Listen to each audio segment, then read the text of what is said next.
1, 2, 3, 4, 5, 6, 7. Okay. Hello, hello. Let me try to do minimal stops this time, but famous last words, whatever. Okay, where was I? Glenn and Judd. Yeah, we did. Lady, she stands up and creeps around them in a circle all mysteriously. Lady, and you come willingly too. Then me think you not know what's in store for you. Judd, huh? What? What's in store? The lady glances back at the governor and Aquaman and all of Aquaman's followers. Lady, look at them men, so hungry for simple touch, simple love, simple sweet boys to feed their hunger. Glenn shivers. No, they wouldn't do that. Not to us. We're guests. Lady smiles darkly. Yes, fine guests. Wouldn't they do it, though? Look at you, so clean and sweet and smelling good for them. Judd and Glenn see that she kind of has a point, and they start to get all panicky. Glenn to Judd. It's not true, is it? I mean, we came here to be... why did we come here again? Judd. I don't really know why we're here, actually. Glenn. Oh shit, it's true. Judd. Well, what are we gonna do? I ain't gonna be no one's field, bitch. I feel like that's a line also from In the Heat of the Night. Even though that should be Rusty saying it, but whatever. Lady glances around and hushes them. Shh. Alright. Did not be much for me to do, but me try. I've seen it many a time now. Whispers. First they show you around the place. Then they put you in a room apart to rest and be out of them way while they talk their business talk.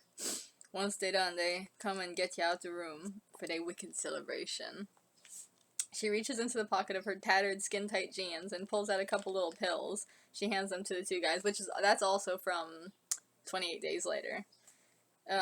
Lady, listen for their footsteps at the door. When you hear them come near, swallow them little beauties. They work fast, and you feel no pain, no fear all the night. They quickly take the pills from her and stuff them into their own pockets. Glenn, thanks, stranger, we won't forget you. Lady, it'd be me pleasure to help. Why don't you sweet boys give a lady a little sugar before me go on my way? They lean in to kiss her, but right at the last second, a loud voice comes from behind them. Voice, hey, Scram, get out of here. A shoe comes flying over and hits the fence. The lady turns and leaps back over the fence, disappearing into the night. Judd and Glenn cower down like they think they're gonna be punished as the dude with the sparkly pirate suit comes over. Sparkly dude. Man, what the fuck you doing getting close to those wild animals? Don't you know no better? At least she didn't bite you. Come on, let's go back inside. We're gonna show you guys all around. Glenn and Judd. They have the long emoji, meanwhile, back at Cadbury, we see Rick with the college kids from before, following them down a long and narrow stairway passage that you'd expect to see in Hogwarts. Rick, geez, is it much further? College kid number 1. No, we're almost there. You're gonna love dance night. Everybody does. It's a great show. Oh, everybody goes. Rick, is that all you guys ever do around here? Just get drunk and watch shows? College kid. Well, that's not all we do. Sometimes we get high, too. And have sex. Rick shakes his head like, these degenerates. You guys ain't worried about the walkers? College kid number 2. The whats? Rick. The Walking Dead. The college kids just stare at him. Rick. The zombies. College kids. Oh, yeah, okay. College kid number 3. Nah, we ain't worried about them. Why should we be? College kid number 2. Yeah, we're safe in here. We have everything we need. Rick. But you're stuck here then. You're like pets. You depend on the governor for everything. Don't you want to leave someday? Wow, that has actually a lot of meaning nowadays. With the whole, people complaining that, young people don't want to grow up and shit like that. The college kids all stop on the stairs and are quiet for a moment and pondering. College kid number 1. Leave? No one ever leaves here. Rick. ... Twilight Zone music plays.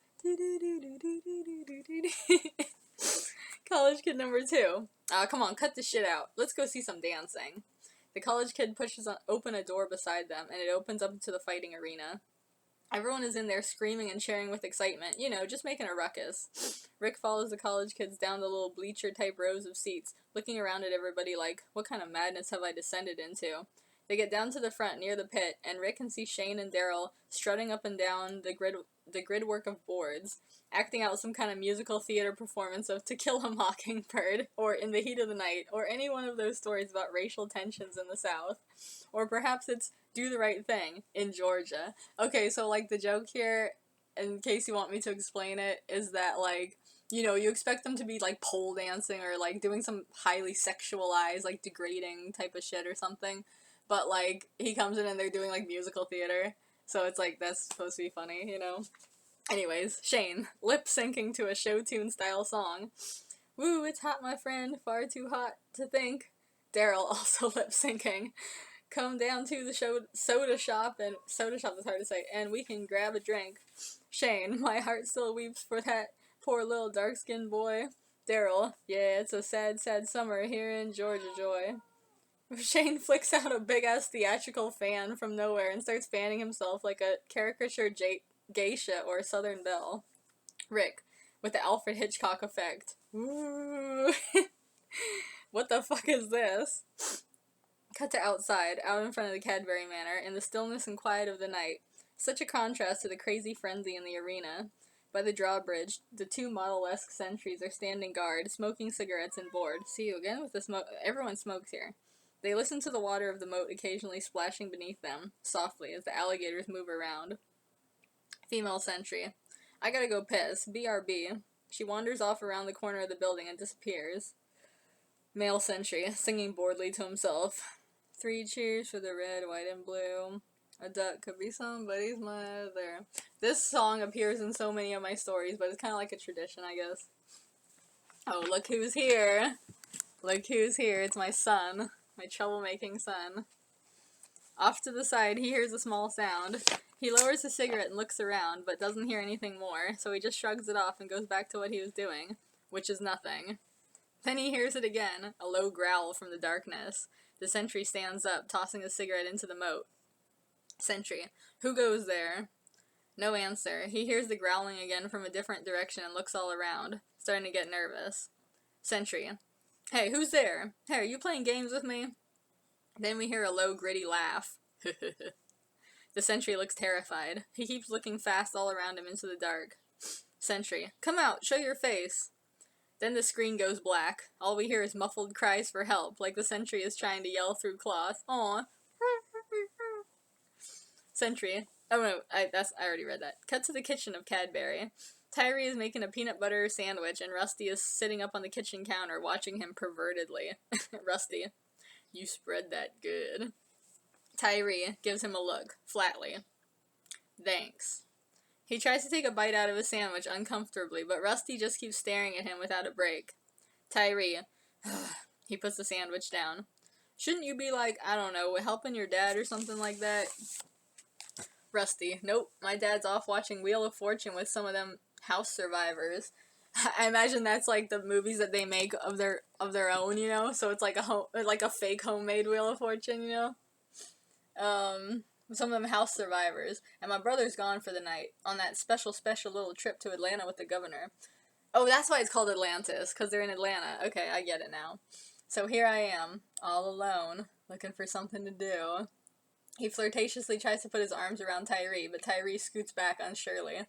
Just then they hear a noise from right outside to interrupt their awkward-ass moment. Rusty and Tyree both look at each other in hesitation. Then they go over to the front door. They open it up, looking out into the dark. Tyree. Hello? Anyone? Suddenly the male sentry falls down from above, jolting them.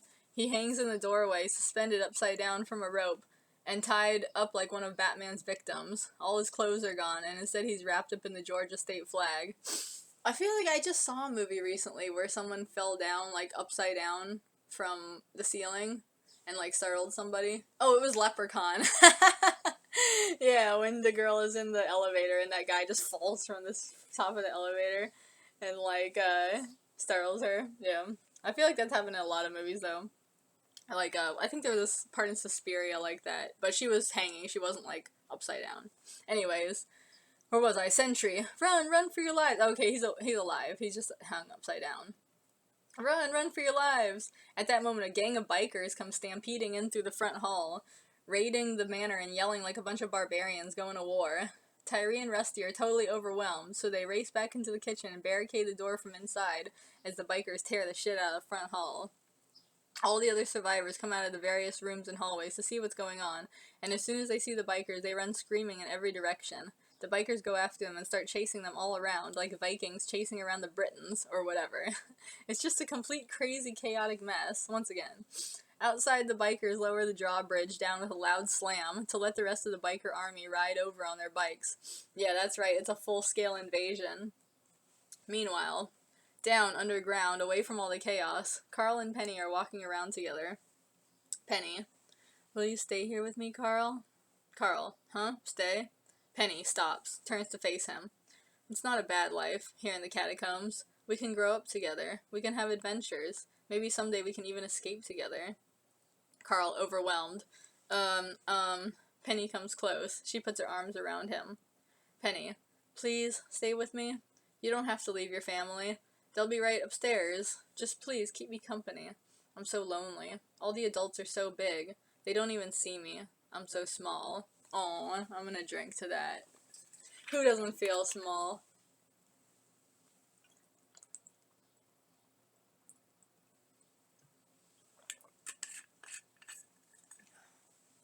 I remember that, Rugrats episode with the brine shrimp, where, Chucky gave that speech where he's just like, don't you sometimes feel like you're nothing but little specks? You know, oh, that was so heartwarming. Anyways, where was I? No! Don't go on the keyboard. Where was I? They don't even see me. I'm so small. Carl pulls back just slightly and looks at her, trying to think of something nice to say. Carl, you're not small. You're taller than me. She looks back at him. She measures them height to height with her hand, and finds that she is like an inch or half an inch taller than him. She laughs sadly. Penny, you're a pure boy. Oh, that is from Incredible Shrinking Man, which is a good movie. I kind of want to see it again. I haven't seen it in years, and I only saw it once at like an outdoor movie event, you know? But it was good. I liked it. Kind of too many needles for me, but who cares?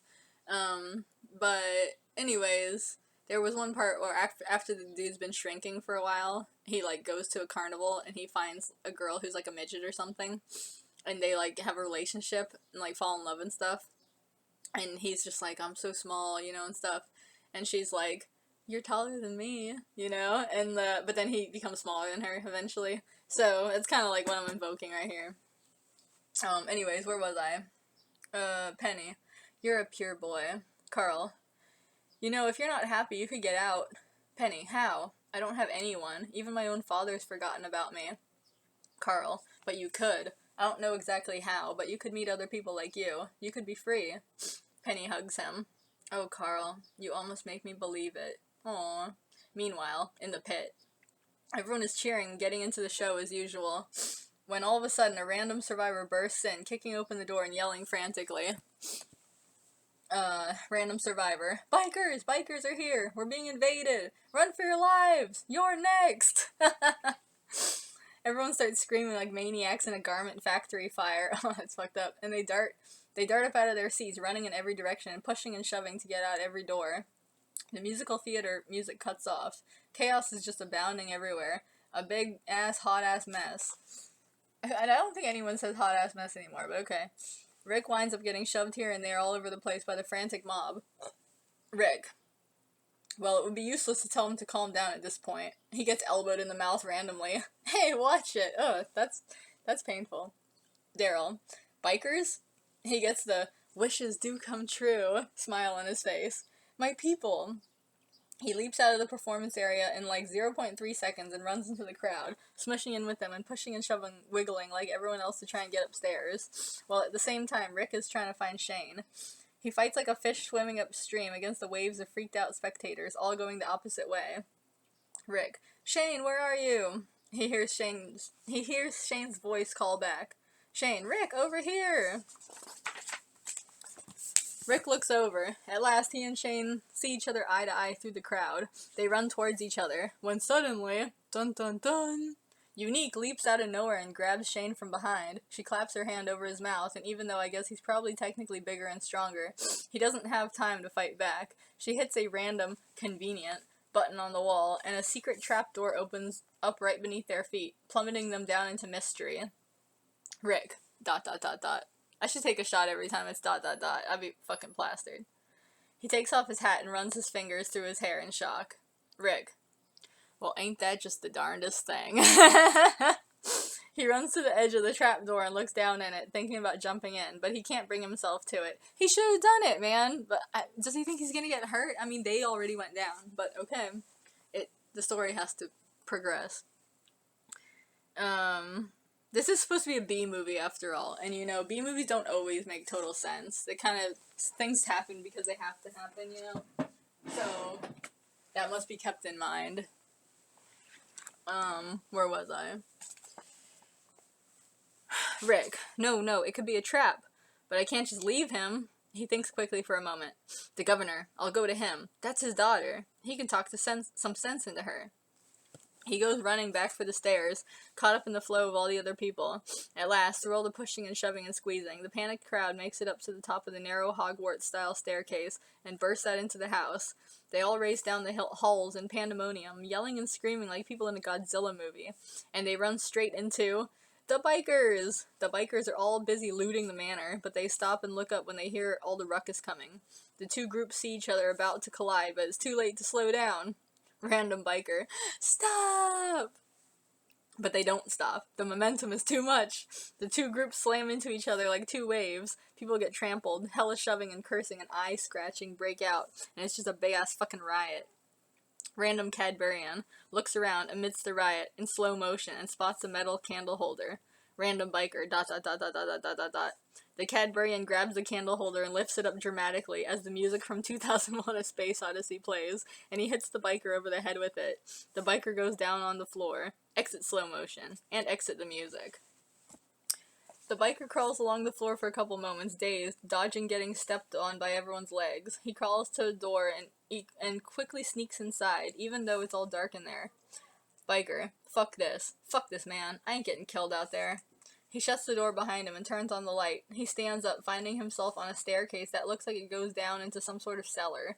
He heads down the steps, but he doesn't see one of Penny's booby traps, a thin wire across the stairs. His ankles catch on it and he trips and falls, banging down the steps like a pumpkin down an escalator. Oh god, that sucks. He lands at the bottom of the staircase heavily, with a long, just ate shit moan. Meanwhile, we see Penny and Carl once again wandering around the underground halls. Penny stops and looks around. Oh, I thought I heard.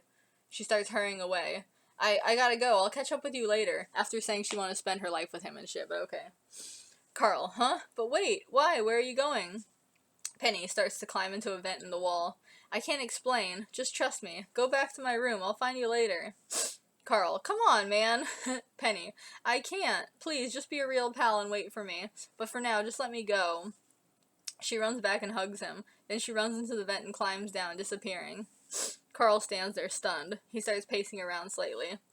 Carl, ugh, I shouldn't follow her, right? She said not to, but there's some mysterious force pulling me, trying to make me do it. I don't understand. I just don't understand. He calls into the air. Is there anyone out there who can tell me what this is all about? Oh, that's little Charlie Brown right there. Suddenly, there's quiet footsteps in the hall. Carl turns around quick and sees Kyoko coming towards him. Carl, whoa, hey, it's been a little while. Kyoko, yeah, tell me about it. Anyway, I came to help you. I know what this is all about. Carl, you do? Kyoko, that pull you feel, it's not just in your head. It's real. Carl, it is?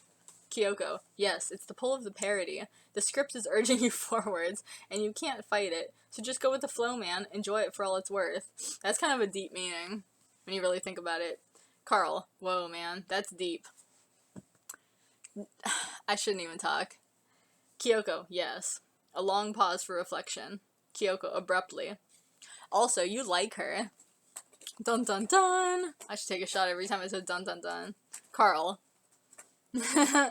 Kyoko, pushing Carl towards the vent. Go after her, man. Go before your time runs out. Go! I think that's another one of those things that I was parodying things I hate, because I hate it when people are like, Like, especially when it's a girl and a guy goes after her because she's like, I'm strong, I can do it myself. And then he's like, okay. But then he's like, no, she's a female, she's not strong, she's weak, she needs me. And then he goes after her because he's like, she can't do it on her own. I fucking hate that sexist ass bullshit.